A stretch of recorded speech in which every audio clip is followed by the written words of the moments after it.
Everyone, welcome to PMS knowledge plus. तो देखिए students, आज हम हमारा चैप्टर नंबर 13 स्टार्ट कर रहे हैं हिस्ट्री का। तो चैप्टर नंबर 13 किससे रिलेटेड है? गांधी जी से रिलेटेड है कि गांधी जी का क्या रोल था, गांधी जी ने कैसे नेशनलिस्ट मूवमेंट में अपना योगदान दिया। नेशनलिस्ट मूवमेंट्स क्या है? जैसा कि आप सब जानते हैं कि इंडिया पर किनका रूल था? इंडिया पर रूल था ब्रिटिशर्स का। अब ब्रिटिशर्स को यहाँ से निकालने के लिए बहुत सी मूवमेंट्स चलाई गई थी गांधी जी की लीडरशिप में। ठीक है, तो क्या थे, ब्रिटिशर्स भी एक तरह से पूरा मन था उनका कि इंडिया पर इसी तरह हम सालों साल रूल करते रहेंगे। लेकिन फाइनली हमें गांधी जी की वजह से आज़ादी मिली। उन्होंने कैसे, गांधी जी के साथ और भी फेमस लीडर्स हैं, फेमस फ्रीडम फाइटर्स हैं, उन सब के योगदान से हमें कैसे हम लोग फ्रीडम तक पहुँचे, उस सब में जितनी भी मूवमेंट्स शामिल थी उसके बारे में हम इस चैप्टर में डिटेल से स्टडी कर लेंगे। ठीक है, तो देखिए महात्मा गांधी जी जो हैं, इनका पूरा नेम था मोहनदास करमचंद गांधी। इनको किन किन नेम से जाना जाता है? तो जाना जाता है इनको बापू, गांधी जी, महात्मा गांधी या फिर फादर ऑफ द नेशन। ये हमारे क्या है? राष्ट्रपिता हैं। इनका जो बर्थ था, जब इनका जन्म हुआ था तो वो हुआ था 2 अक्टूबर 1869। ठीक है, और कब तक, मतलब इनकी डेथ कब हुई थी? तो इनकी डेथ हुई थी 30 जनवरी 1948। और कहाँ पर हुई थी? पोरबंदर, गुजरात में। ठीक है, जन्म से लेकर इनका ये बता दिया गया है कि जन्म इनका 1869 में, डेथ 1948 में। जो इनके फादर का नेम था वो था करमचंद उत्तम चंद गांधी। इनकी मदर का नेम था पुतली बाई। इनकी जो वाइफ थी उनका नेम था कस्तूरबा मकानजी। इन दिस चैप्टर, इस चैप्टर में हम स्टडी करेंगे कि 1950 से लेकर 1948 तक गांधी जी के द्वारा किस किस मूवमेंट्स को लॉन्च किया गया ब्रिटिशर्स के खिलाफ। इन्होंने कैसे हर धर्म को, सोसाइटी के हर सेक्शन को, चाहे वो अपर कास्ट हो चाहे वो लोअर कास्ट हो, उनको एकजुट करके ब्रिटिशर्स के खिलाफ ये हमारी नेशनलिस्ट मूवमेंट लॉन्च की। ब्रिटिशर्स को बाहर निकालने के लिए जो लड़ाइयाँ लड़ी गई उनकी बात करेंगे। जो पॉपुलर स्ट्रगल्स हैं वो भी की गई गांधी जी के द्वारा, जिनको आज तक, और हो सकता है हम बहुत सालों तक, जब तक हमारी भारत है तब तक हम उनको याद रखें, याद रखनी भी चाहिए। Career as a leader and social movement. अब वर्कर क्या करते थे गांधी जी? ये सोशल मूवमेंट्स करते थे और एक लीडर की तरह काम करते थे। हमेशा लोगों को प्रोत्साहित करना इनका वर्क था। अब चलते हैं हम हमारे नेक्स्ट टॉपिक की तरफ। नेक्स्ट टॉपिक आता है बच्चों, अ लीडर अनाउंसेज हिमसेल्फ। यानी कि गांधी जी ने कब जो है अपने आप को बताना शुरू कर दिया था लोगों को कि मैं कैसे आप सबकी मदद करूंगा, आप सब के साथ हम आज़ादी तक पहुंचेंगे। तो देखिए जनवरी 1915 की बात है। जो महात्मा गांधी जी है ये कहाँ से आए थे? ये return to his homeland after 2 decades of residence abroad. मतलब उन 1915 को गांधी जी 20 साल बाद अपने देश, अपने भारत लौटे थे। कहाँ से लौटे थे? बाहर से। यानी कि इन्होंने बाहर अपना घर बना लिया था, मतलब बाहर रहते थे ये। 20 साल बाद अपने होमलैंड, अपनी भारत माता के पास ये लौटे थे। और इन्होंने ज़्यादातर समय अब्रोड में कहाँ पर बताया? वो बताया था साउथ अफ्रीका में। वो कहाँ पर गए थे? डरबन गए थे, साउथ अफ्रीका में है जो। कब गए थे? 1893 में। और किस हैसियत से गए थे? लॉयर की हैसियत से गए थे। एक पर्सन थे, किन के लिए गए थे? ये गए थे अब्दुल्ला नेम के पर्सन के लिए। कहाँ पर गए थे बच्चों? डरबन में गए थे। कब गए थे? 1893 में गए थे। कैसे और क्यों गए थे? एक लॉयर की हैसियत से गए थे। अब क्या है, वो एक पॉपुलर लीडर बन चुके थे इंडियन कम्युनिटी के लिए, इंडिया समाज के लिए। उन्होंने अपनी वॉइस उठाई थी, अपनी आवाज़ उठाई थी रेशियल डिस्क्रिमिनेशन की वजह से, रेशियल डिस्क्रिमिनेशन के लिए। अब जो ये रेशियल डिस्क्रिमिनेशन किया जा रहा था, ये कहाँ पर किया जा रहा था? ये किया जा रहा था साउथ अफ्रीका में। ठीक है, अब देखिए क्या हुआ था, गांधी जी ने रेशियल डिस्क्रिमिनेशन के लिए अपनी आवाज़ उठाई थी। रेशियल डिस्क्रिमिनेशन का क्या मतलब है, गोरों और कालों के लिए जो भेदभाव किया जा रहा था साउथ अफ्रीका में, उसकी वजह से आवाज़ उठाई थी, क्योंकि जो वाइट पीपल थे वो ब्लैक के साथ डिस्क्रिमिनेशन करते थे। इसी के खिलाफ गांधी जी ने आवाज़ उठाई। अब इंडिया भी चेंज हो गया था जब जो गांधी जी 1915 में भारत लौटे। जो इंडियन नेशनल कांग्रेस है, जो कांग्रेस है, उसकी अलग अलग शहरों में अलग अलग ब्रांचेज हो गई थी, मतलब हेड ब्रांच कहीं एक जगह और उसके अलग अलग जो सेंटर्स हैं वो काफ़ी शहरों में फैल चुके थे। अब वो कब सबसे ज़्यादा एक्टिव हुए, तो वो हुए थे पॉलिटिकल एक्टिविटीज़ में तब एक्टिव हुए जब स्वदेशी मूवमेंट करवाई गई। कब हुई थी, ये हुई थी 905 से लेकर 907 तक। कुछ लीडर्स जैसे बाल गंगाधर तिलक, ये महाराष्ट्र से बिलोंग करते थे। बिपिन चंद्र पाल, ये कहाँ से बिलोंग करते थे, बंगाल से। और लाला लाजपत राय, ये कहाँ से बिलोंग करते थे, पंजाब से। और इन तीनों को इकट्ठे जाना जाता था लाल बाल पाल से। ये जो लीडर थे ये आक्रामक थे, मतलब मिलिटेंट थे। इन्होंने ब्रिटिशर्स के खिलाफ अपना विरोध प्रकट किया, दिखाया कि हम ब्रिटिशर्स का रूल नहीं बर्दाश्त करेंगे। लेकिन गांधी जी ने एक नॉन वायलेंस का तरीके को अपनाया था। नॉन वायलेंस मतलब अहिंसा।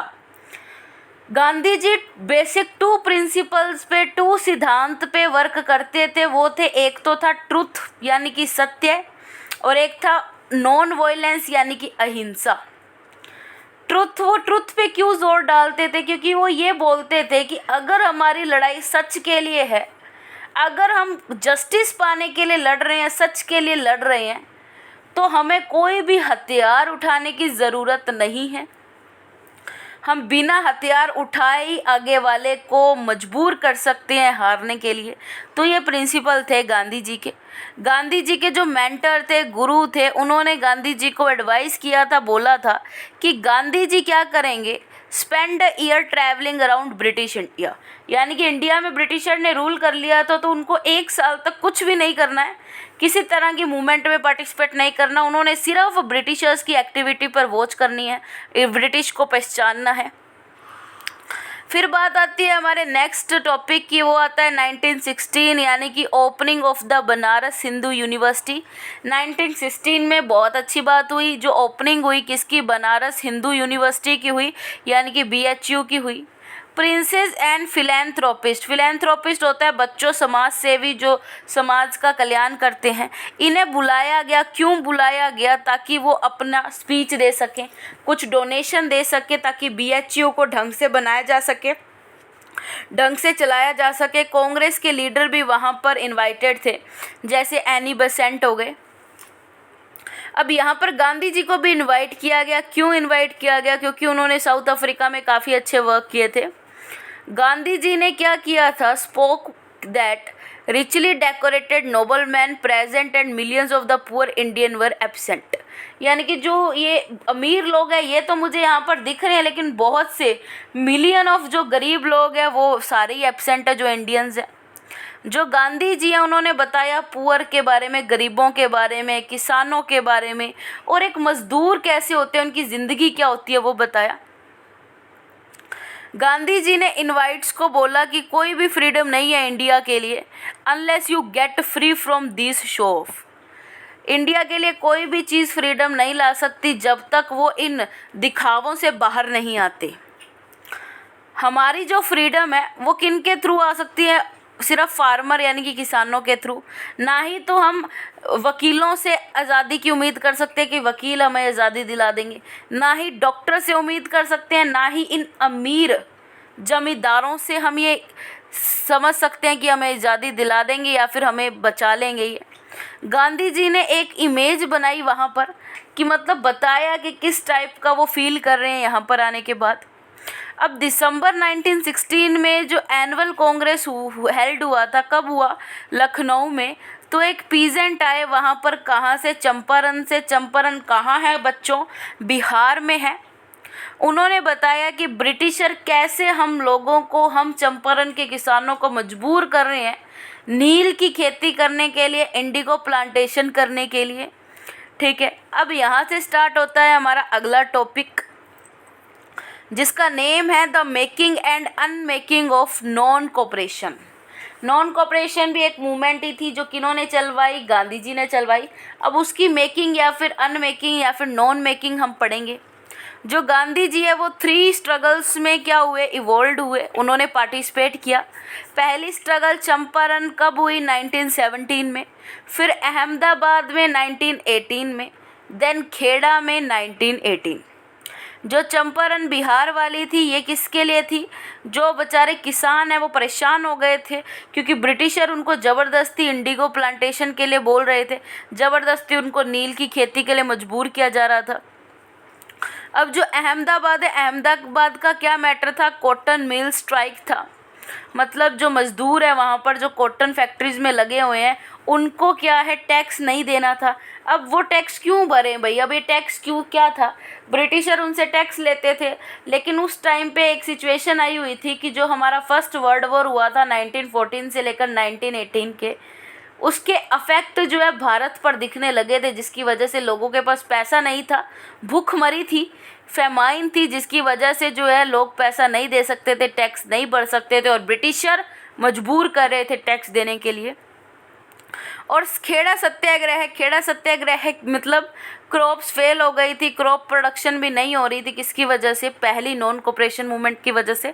मतलब गांधी जी ने ये नॉन कोऑपरेशन मूवमेंट स्टार्ट की थी, क्यों स्टार्ट की, ताकि हमें क्या होना है, ब्रिटिशर के लिए नॉन कोऑपरेट होना है, ब्रिटिशर्स का कोई भी सामान यूज़ नहीं करना।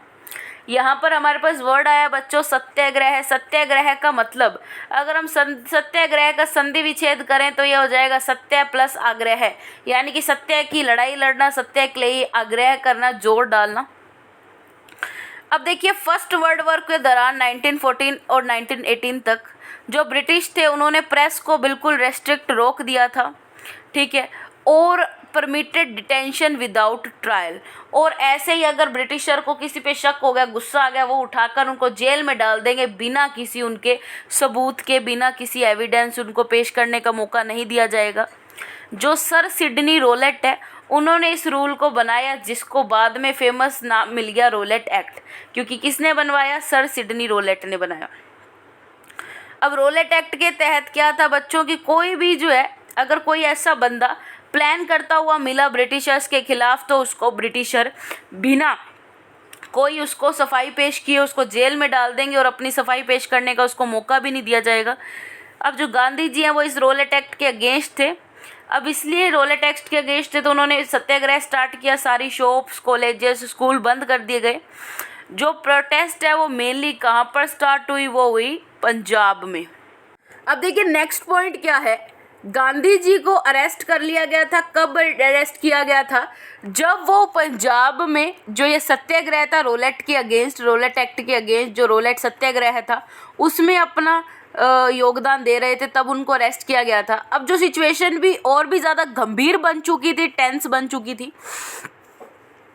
क्या हो गया था, अमृतसर में 1919 अप्रैल 1919 में एक ब्लडी क्लाइमैक्स हुआ, यानी कि पिक्चर ख़त्म हो गई ब्रिटिशर के अकॉर्डिंग, क्योंकि उन्होंने बहुत खून बहाया। इसे तो आप सब जानते ही हैं, जलियांवाला बाग मैसेकर। जो ये जलियांवाला बाग मैसेकर है, अब ये इसमें क्या हुआ था, इसमें आम जो लोग हैं वो एक जलियांवाला बाग में आकर इकट्ठे हुए। वहाँ पर जनरल डायर आ गए, पंजाब के सेक्रेटरीट। उन्होंने वहाँ पर उन सभी लोगों पर ऑर्डर दिया ओपन फायर का, अंधाधुन क्या कर दी, वहाँ पर फायरिंग हुई, जिसकी वजह से अकॉर्डिंग टू डाटास 400 पीपल मारे गए, 400 लोग मारे गए। अब ये जो रोलेट सत्याग्रह था इसमें क्या हुआ, गांधी जी को इसने बना दिया था एक truly national leader. Gandhi ji को काफ़ी इम्पोर्टेंस मिली इसमें।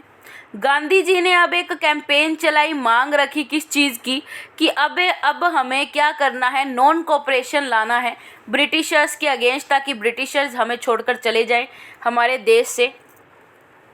अगर इंडियंस चाहते हैं कि वो ब्रिटिश रूल से, ब्रिटिशर्स से आज़ादी पाएँ, तो उन्हें ब्रिटिशर्स से जुड़ी हुई हर चीज़ बंद करनी होगी। उनके बनाए हुए स्कूल्स में जाना बंद करना होगा, कॉलेजेस में जाना, लॉ कोर्ट्स हर जगह, और उनको जो टैक्स वो हमसे मांगते हैं वो तो बिल्कुल पे नहीं करना। तो जो गांधी जी हैं उन्होंने नॉन कोऑपरेशन को जारी रखा पूरे जोर शोर से। इंडिया जो है अगर वो इसी तरह नॉन कोऑपरेशन मूवमेंट को 1 साल तक जारी रख लेगा तो गांधी जी का मानना था कि उन्हें स्वराज मिल जाएगी। स्वराज यानी कि सेल्फ रूल, हमारी कंट्री पे हम रूल करेंगे, कोई और बाहरी देश नहीं रूल कर सकता। अब बात आती है नेक्स्ट पॉइंट की, ये है नीटिंग अ पॉपुलर मूवमेंट, यानी कि ये जो पॉपुलर मूवमेंट है ये कैसे हुई इसके बारे में बात करते हैं। जो गांधी जी है उन्होंने क्या सोचा कि रोलेट सत्याग्रह हुआ था ना स्टूडेंट्स, उसमें सिर्फ हिंदू थे। तो गांधी जी को एक चीज़ पता चल गई थी कि अगर हिंदू और मुस्लिम इकट्ठे आएंगे तभी हम ब्रिटिशर्स के अगेंस्ट एक पावरफुल मूवमेंट को लॉन्च कर पाएंगे, वरना नहीं। तो अब जो ये नॉन कोऑपरेशन मूवमेंट लाई गई तो इसको एक और मूवमेंट के साथ जोड़ा गया जिसका नेम है खिलाफत मूवमेंट। क्या है? खिलाफत मूवमेंट है। अब खिलाफत मूवमेंट का थोड़ा आपको मैं बता देती हूँ। खिलाफत मूवमेंट थी खलीफा के कारण। खलीफा कहाँ के? टर्की के खलीफा। अब ये जो खलीफा थे ये कौन थे? स्पिरिचुअल हेड थे इस्लाम धर्म के, यानी कि मुस्लिम के सबसे बड़े जो हेड हैं, धर्म गुरु हैं, वो थे ये खलीफा टर्की के। अब इनके साथ ब्रिटिशर ने बहुत ज़्यादा बुरा सलूक करना शुरू कर दिया था, तो इन्हें प्रोटेक्ट करने के लिए खिलाफत मूवमेंट को चलाया गया था, जिसमें गांधी जी ने अपना पूरा योगदान दिया, जिसकी वजह से हिंदू और मुस्लिम नॉन कोऑपरेशन मूवमेंट में पहली बार साथ आए। ठीक है, तो स्टूडेंट्स ने स्कूल जाना बंद कर दिया था, लॉयर्स वकीलों ने कोर्ट जाना बंद कर दिया था।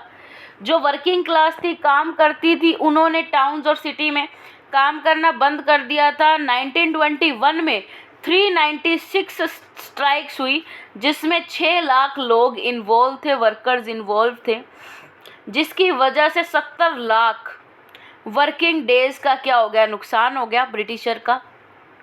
अब जो फार्मर्स थे अवध के, उन्होंने टैक्स नहीं पे किया। जो पीजेंट थे, किसान थे कमोन के, उन्होंने ब्रिटिशर्स के ये जो भारी भारी बक्से हैं, लोड्स उठाना बंद कर दिया, मना कर दिया। तो रिज़ल्ट क्या हुआ कि जो नॉन कोऑपरेशन मूवमेंट है उसने क्या कर दिया था? ब्रिटिशर्स को हिलाकर रख दिया था। पहली बार ब्रिटिशर्स की जड़ें हिला दी गई थी इंडियंस के द्वारा नॉन कोऑपरेशन मूवमेंट के तहत। अब ये नॉन कोऑपरेशन मूवमेंट हुई कब थी? 1857 रिवोल्ट के बाद। अब ब्रिटिशर्स को लगने लग गया था कि हम इंडिया में ज़्यादा दिन के मेहमान नहीं रहे, लेकिन फरवरी 1922 को एक ऐसी घटना हुई जिसकी वजह से हमें ये मूवमेंट बंद करनी पड़ी। एक जो ग्रुप ऑफ पीजेंट्स है, यानी कि फार्मर है, उन्होंने अटैक किया और टॉर्च्ड किया police station of Chauri Chaura. Chauri Chaura एक जगह है यूपी में, उत्तर प्रदेश में, इसलिए इस एक्ट को, जिस इंसिडेंट की हम बात करेंगे वो फेमस भी चौरी चौरा मूवमेंट से ही है। ये हुई थी 1922 में। इसमें क्या हुआ था? बहुत से कांस्टेबल्स को फार्मर ने मार दिया, जिसकी वजह से अब जो ब्रिटिशर है वो क्या हुए? ब्रिटिशर्स के 22 पुलिसमैन मारे गए। लेकिन गांधी जी का मोटिव क्या था? शुरू से गांधी जी चाहते थे नॉन वायलेंस, कि हमें किसी भी प्रकार की हिंसा नहीं करनी है, बट उन्होंने यहाँ पर खुद हिंसा देखी, तो गांधी जी ने इस मूवमेंट को, नॉन कोऑपरेशन मूवमेंट को यहीं बंद कर दिया। हजारों जो इंडियंस हैं उनको जेल जाना पड़ा। गांधी जी को भी अरेस्ट कर लिया गया था मार्च 1922 में, ताकि उन्होंने जो है एक रिवोल्ट को चलाने की साजिश की।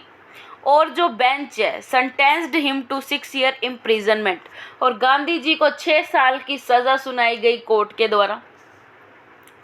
फिर बात आती है हमारे नेक्स्ट पॉइंट की, वो है पीपल्स लीडर। अब जो पीपल्स के लीडर की तरह कौन थे? तो 1922 में जो गांधी जी है उन्होंने ट्रांसफॉर्म्ड कर लिया था इंडियन नेशनलिज्म को, इंडियंस में देशभक्ति वाले भाव को।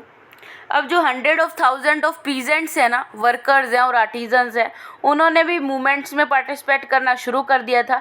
और क्या हुआ? गांधी जी को महात्मा कहना शुरू कर दिया गया था। They were happy that he dressed like them. लोग उनकी तरह रहने में, उनकी तरह कपड़े पहनने में और उनकी तरह बोलने में बहुत गर्व महसूस करते थे। जो दूसरे लीडर्स थे वो क्या करते थे? या तो वेस्टर्न सूट पहनते थे या फिर इंडियन बैंड गला पहनते थे। गांधी जी सिंपल धोती और लॉन क्लॉथ पहनते थे। उन्होंने अपना ही spent part of each day working on the चरखा। वो अपने दिन का एक हिस्सा चरखा चलाने में, स्पिनिंग व्हील चलाने में बिताते थे। गांधी जी जब भी कहीं जाते थे तो rumours of spread his miraculous powers, तो ये अफवाहें फैलने लग गई कि जो गांधी जी हैं वो एक चमत्कारी इंसान है, उनके पास बहुत सी पावर्स हैं।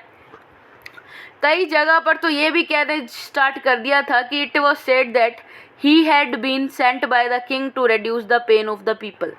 कई जगह तो लोग इस टाइप की अफवाहें भी होने लग गई थी कि उनको यहाँ पर लोगों के दुख दर्द मिटाने के लिए भेजा गया है। Who criticized Gandhiji found their houses mysteriously falling apart और their crops falling। जो भी गांधी जी की बुराई करते थे और क्या होता था, उनका घर बर्बाद हो जाता था, उनकी क्रॉप वगैरह फसल करते थे वो बर्बाद हो जाती थी। जो न्यू ब्रांचेज है कांग्रेस की वो सेटअप होने लगी थी इंडिया में। एक सीरीज ऑफ प्रजामंडल आ गए थे, इस्टेब्लिश होने लग गए थे, ताकि वो लोगों के अमंग जो देशभक्ति है उसकी भावना को जगा सके। मातृभाषा की लैंग्वेज में, मतलब हिंदी में जो है लोगों को समझाया जा सके आज़ादी का सही मतलब, देशभक्ति का मतलब, इंग्लिश के बजाय। 1917 से लेकर 1922 के बीच में जो बहुत ही ज़्यादा टैलेंटेड इंडियंस थे उन्होंने गांधी जी के साथ जुड़ना स्टार्ट कर दिया था, जैसे महादेव देसाई, वल्लभ भाई पटेल, जेबी कृपलानी, सुभाष चंद्र बोस, अब्दुल कलाम आज़ाद, जवाहरलाल नेहरू, सरोजनी नायडू, गोविंद बल्लभ पंत। ठीक है, तो ये जो सब लोग थे, ये टैलेंटेड जो लोग थे, ये गांधी जी के साथ जुड़ने स्टार्ट हुए। महात्मा गांधी जी को प्रिजन जेल से रवाना किया गया फरवरी 1924 में। अब उन्होंने एक होम स्पन क्लॉथ यानी कि खादी को प्रमोट किया और एबोलिशन किया अनटचेबिलिटी का। अनटचेबिलिटी क्या होती है बच्चों? अनटचेबिलिटी मतलब जो अपर कास्ट और लोअर कास्ट के बीच में होने वाला discrimination. Upper caste lower caste के किसी भी सामान को या उनको हाथ नहीं लगाती थी due to untouchability prevailed in society. अब जो गांधी जी है उन्होंने हिंदू और मुस्लिम की एकता पर जोर डाला था कि हिंदू और मुस्लिम इकट्ठे आएंगे तभी जो है कोई मूवमेंट यहाँ पर आगे बढ़ाई जा सकती है। और उन्होंने जो गांधी जी उन्होंने किस बात पे जोर डाला? इकोनॉमी को इंक्रीज करने पे जोर डाला कि हमें क्या है, ब्रिटिशर्स के प्रोडक्ट नहीं यूज़ करने हैं, हमें खादी यूज़ करने हैं, खादी के प्रोडक्ट्स। फिर बात आती है द सोल्ट सत्याग्रह। अब सोल्ट सत्याग्रह क्या है? दिसंबर 1929 के एंड में कांग्रेस ने एक एनुअल सेशन लॉन्च किया। कहाँ पर? लाहौर में। दो मेन चीज़ें हुई इस मीटिंग में। जो जवाहरलाल नेहरू है इन्हें प्रेसिडेंट बनाया गया और लीडरशिप दी गई किस चीज़ की? यंगर जनरेशन, जो यंग पीपल है उनका लीडर बना दिया गया इन्हें। सेकंड क्या चीज़ हुई थी? इनको पूर्ण स्वराज के बारे में बोला गया इनके द्वारा। पूर्ण स्वराज यानी कि अब हमें ब्रिटिशर से पूरी आज़ादी चाहिए, हमें 1% भी उनका हक नहीं चाहिए इंडिया पे। अब 26 जनवरी 1930 को इंडिपेंडेंस डे को सेलिब्रेट किया गया नेशनल फ्लैग को फहराकर अलग अलग पार्ट्स में, और देशभक्ति के गाने सुनाए गए लोगों को ताकि वो क्या हो सके, उनमें देशभक्ति की भावना जाग सके और वो जागरूक हो सके। गांधी जी ने सजेस्ट किया था कि हमें इस दिन को ड्रम्स को बजाते हुए और हमारे तिरंगे को फहराते हुए और लोगों की मदद करते हुए बिताना है, सेलिब्रेट करना है। फिर बात आ जाती है हमारे नेक्स्ट टॉपिक की, डांडी मार्च की। तो अब जो डांडी मार्च है कि आफ्टर सेलिब्रेटिंग इंडिपेंडेंस डे बनाने के बाद जो गांधी जी हैं उन्होंने एक मार्च स्टार्ट की। वो मार्च किसके लिए थी? ताकि ब्रिटिशर्स के ये जो बेकार जो लॉज थे, पॉलिसीज़ थी, उनके अगेंस्ट काम किया जा सके। अब ब्रिटिशर्स क्या बोलते थे कि जो सोल्ट है, सोल्ट को ब्रिटिशर्स की परमिशन के बिना मैन्युफैक्चर नहीं किया जा सकता, बनाया नहीं जा सकता। बट गांधी जी ने इसी लॉ को तोड़ने की साजिश की और तोड़ा भी, क्योंकि जो सोल्ट है वो हर जगह यूज़ होता है, हर घर में यूज़ हो सकता है, तो हमें कोई रोक नहीं सकता सोल्ट को मैन्युफैक्चर करने में, सोल्ट को बनाने में। गांधी जी ने एक नोटिस जारी किया सोल्ट मार्च का वाइसरॉय को। अब वाइसरॉय कौन थे? Lord Irwin. लेकिन इरविन ने इस बात को नहीं समझा। 12 मार्च 1930 को गांधी जी ने आश्रम, साबरमती आश्रम से चलना स्टार्ट किया। कहाँ तक स्टार्ट किया? डांडी तक। वो अपने डेस्टिनेशन पर जहाँ वो पहुँचना चाहते थे वो पहुँच गए थे 3 हफ्तों में। ठीक है, और उन्होंने क्या किया था? जो सोल्ट उन्होंने क्या किया था, जो ये सोल्ट मार्च है, यानी कि जहाँ पर वो पहुँच गए थे डांडी, वहाँ से उन्होंने सोल्ट मैन्युफैक्चर किया, जिसकी वजह से ब्रिटिशर्स का ये नॉन सोल्ट मैन्युफैक्चर जो ये लॉ था ये टूट गया।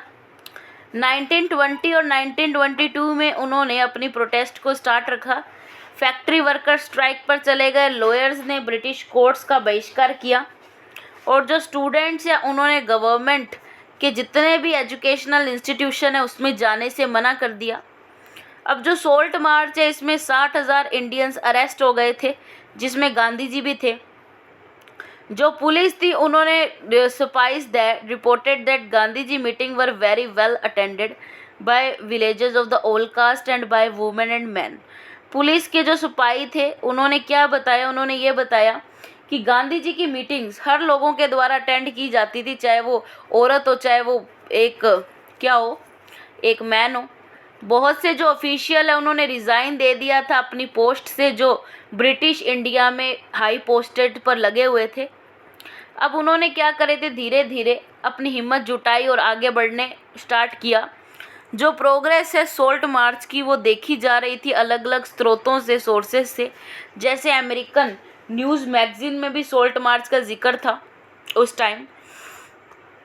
फिर बात आती है हमारे नेक्स्ट टॉपिक की, वो है डायलॉग्स। तो डायलॉग्स क्या थे, तो जो सोल्ट मार्च है वो नोटेबल है फॉर एटलीस्ट 3 रीज़न। अब 3 रीजंस के कारण जो सोल्ट मार्च है वो प्रसिद्ध था। पहला कि गांधी जी कहाँ से आए थे, वर्ल्ड अटेंशन में आ गए थे सोल्ट मार्च की वजह से। जो मार्च था वो किसके द्वारा कवर किया गया था, यूरोपियन और अमेरिकन प्रेस के द्वारा। दूसरी बात आती है कि ये पहली ऐसी नेशनलिस्ट एक्टिविटी थी, एक ऐसी मूवमेंट थी जिसमें वुमेन्स ने भी बहुत ज़्यादा बड़े नंबर में क्या किया, इसमें योगदान दिया। जो कमला देवी चट्टोपाध्याय हैं उन्होंने भी गांधी जी को समझाया कि not to restrict the protest to man alone, कि वुमेन्स को भी अपनी मूवमेंट्स में शामिल कीजिए, वो सिर्फ मैंस की मूवमेंट मत बनाइए आप। तीसरी बात आती है कि जो सोल्ट मार्च है उसने ब्रिटिशर्स को ये रियलाइज़ करवा दिया फिर कि अब जो है वो यहाँ पर टिकने वाले नहीं हैं। फिर बात आती है हमारे अगले टॉपिक की, वो है राउंड टेबल कॉन्फ्रेंस की। तो ये जो राउंड टेबल कॉन्फ्रेंस है ये क्या है, एट लास्ट जो ब्रिटिश गवर्नमेंट है उन्होंने एक series of round table conference launch की। कहाँ पर, लंदन में। जो पहली राउंड टेबल कॉन्फ्रेंस हुई ये हुई थी नवंबर 1930 में, जो फेल हो गई थी क्योंकि बहुत से जो मेन लीडर्स थे कंट्री के वो वहाँ नहीं पहुँचे। गांधी जी को जनवरी 1931 से जेल से रवाना कर दिया गया। बहुत सी लॉन्ग मीटिंग्स जो है वो वाइसरॉय के द्वारा की गई और उन्होंने गांधी जी को इस सेकंड राउंड टेबल कॉन्फ्रेंस में आने के लिए मना लिया, एक समझौते के तहत, एक पैक्ट के तहत। वो प्रसिद्ध है इस नाम से, गांधी इरविन पैक्ट। जो अब सिविल डिसओबीडियंस मूवमेंट है उसको कैंसिल कर दिया गया, जितने भी प्रिजनर्स हैं उनको आज़ाद कर दिया गया, और जो सोल्ट मैन्युफैक्चर है वो भी अलाउ कर दिया गया कि लोग उसको ब्रिटिशर्स की परमिशन के बिना भी मैन्युफैक्चर कर सकते हैं सोल्ट को। अब जो पैक्ट है वो क्रिटिसाइज़ किया गया क्योंकि जो गांधी जी है उनको कमिटमेंट नहीं मिली थी। क्या कमिटमेंट की, पॉलिटिकल इंडिपेंडेंस हो इंडियंस के पास, यानी कि ब्रिटिशर अपना रूल छोड़ दें। जो सेकंड राउंड टेबल कॉन्फ्रेंस थी वो लंदन में हुई थी 1931 में। अब यहाँ पर गांधी जी ने कांग्रेस को रिप्रेजेंट किया और उनको बताया कि जो कांग्रेस पार्टी है वो पूरे इंडिया को रिप्रेजेंट करती है, लेकिन कांग्रेस पार्टी को 3 पार्टीज के द्वारा अपोज किया गया। एक तो थी मुस्लिम लीग। अब जो मुस्लिम लीग थी वो ये बोलती थी कि हमें मुस्लिम्स की अलग से पार्टी चाहिए, अलग से माइनॉरिटी चाहिए। जो मुस्लिम माइनॉरिटी है वो मांगती थी अलग पार्टी, अलग सिटी की, स्टेट की डिमांड।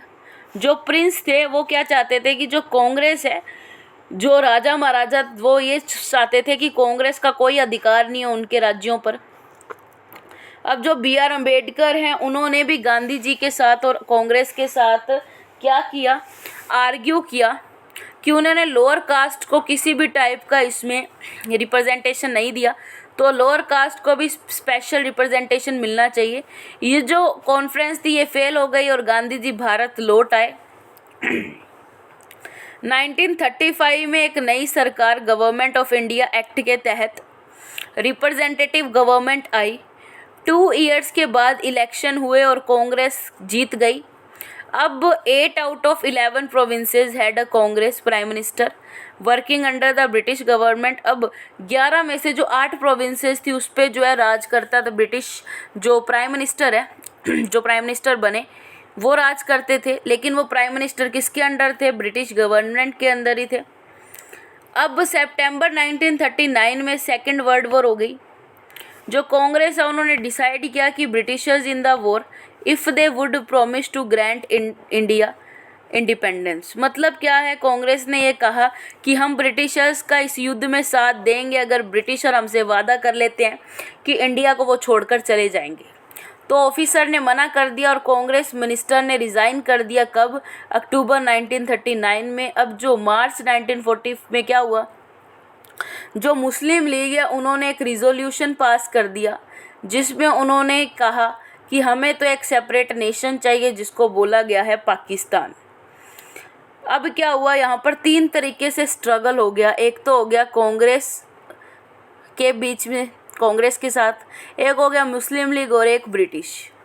अब 1942 में जो सर स्टैफर्ड क्रिप्स है वो इंडिया आए और उन्होंने गांधी जी के साथ क्या किया, कॉम्प्रोमाइज़ करने की सोची कि गांधी जी और कांग्रेस साथ में आ जाए और ये कॉम्प्रोमाइज़ कर लें, कुछ बात इनकी सुने कुछ बात कांग्रेस की सुनी जाए। नेक्स्ट टॉपिक आता है हमारा क्विट इंडिया। तो क्विट इंडिया क्या कहता है बच्चों, जो महात्मा गांधी है उन्होंने डिसाइड किया कि थर्ड मेजर मूवमेंट जो है लॉन्च की जाएगी ब्रिटिशर्स के अगेंस्ट, उसका नेम है क्विट इंडिया मूवमेंट। कब? 1942 में। जो गांधी जी है उनको जेल हुई और जो यंग एक्टिविस्ट हैं उनके द्वारा स्ट्राइक्स की गई पूरी कंट्री में। जो जेपी नारायण है उन्होंने भी इस मूवमेंट में ज़ोरों शोरों से पार्टिसिपेट किया।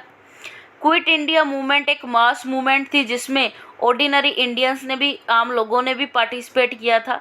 जो यंग है बहुत ज़्यादा अट्रैक्टिव थे क्योंकि बहुत ज़्यादा लार्ज नंबर में थे। उन्होंने अपने कॉलेजेस को छोड़कर इस मूवमेंट की वजह से उन्हें जेल भी जाना पड़ा। जिन्ना और जिन्ना के साथीदार मुस्लिम लीग से, उन्होंने भी इस इन्फ्लुएंस को बढ़ाने के लिए अच्छा काम किया। जून 1944 में गांधी जी जेल से फिर रिहा हुए। गांधी जी ने कांग्रेस और इस लीग के बीच में आए हुए डिफरेंसेस को सुलझाने की कोशिश की। अब एक कैबिनेट मिशन आता है भारत का 1946 में, लेकिन वो फेल हो जाता है। जिन्ना डिमांड करते हैं पाकिस्तान की और कहते हैं हमें डायरेक्ट एक्शन डे चाहिए, पाकिस्तान बना दीजिए। 16 अगस्त 1946 में ब्लडी रायोट्स होते हैं कलकत्ता में, बहुत बुरी तरह लड़ाई हो जाती है।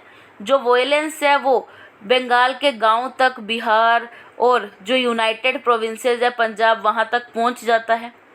फरवरी 1947 में जो लॉर्ड माउंटबेटन है उनको नया वाइसरॉय बनाया जाता है।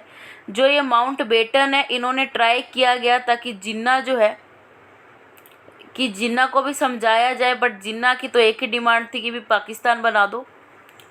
ही announce that British India would be freed but also divided. मतलब क्या है कि इंडिया को फ्री तो कर देंगे लेकिन क्या होगा, डिवाइड होगा, क्योंकि जिन्ना मान नहीं रहे।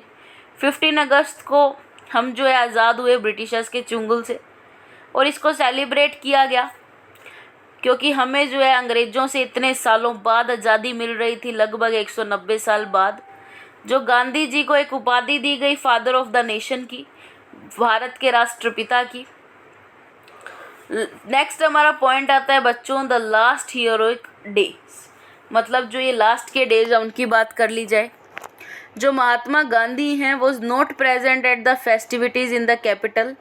मतलब 15 अगस्त के फेस्टिवल्स में वो नहीं थे, वो कलकत्ता में थे और उन्होंने सेलिब्रेट भी नहीं किया था क्योंकि वो 24 घंटे के उपवास पर थे, फास्ट पर थे।